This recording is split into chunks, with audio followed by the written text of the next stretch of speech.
Arman sat in the crowded exam hall, his pen trembling in his hand. Rows of students scribbled furiously, filling answer sheets with formulas and equations. But for Arman, the numbers danced before his eyes like meaningless symbols. He had always loved art. As a child, he would spend hours sketching faces, drawing the hidden emotions of people on blank paper. His notebooks were filled with portraits, not equations.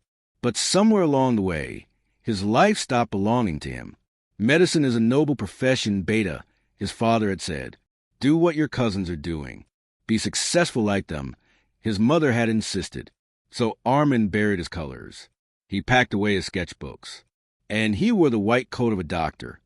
Not because he chose it, but because everyone else had chosen it for him. Days turned into years.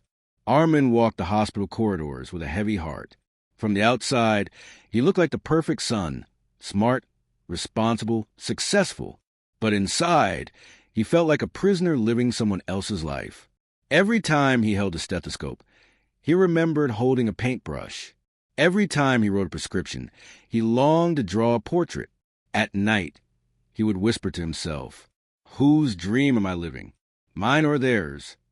One evening, after a long shift, Arman wandered into a small art exhibition. The walls were alive with colors, vibrant, wild, unapologetic. He stopped in front of a painting of a man standing at a crossroads, one road filled with gold but lifeless, the other filled with storms but alive with color. Something broke inside him. Tears blurred his eyes. A little girl standing nearby pointed at him and asked her mother, "Mama, why is that man crying?" Arman wiped his face quickly, embarrassed. But deep down he knew why. For the first time he admitted the truth. He was living a lie. That night, Arman made a decision that terrified him. He wrote a letter to his parents.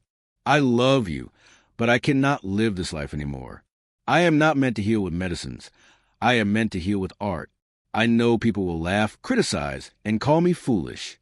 But I would rather fail chasing my own dream than succeed living someone else's." He left the hospital job the next day. His parents were shocked. Relatives called him irresponsible. Friends whispered behind his back. But for the first time in years, Arman picked up his paintbrush. His hands shook, not with fear, but with freedom. The journey was not easy. At first, no one bought his paintings. He worked in a small studio, living on very little. There were nights he went hungry, and days he doubted himself.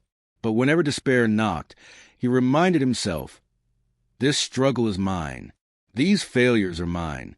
And soon my victories will be mine too."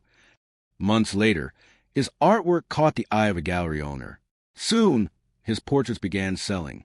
People connected with the raw emotions he poured into his art. The boy who once lived others' dreams was now inspiring thousands to chase their own.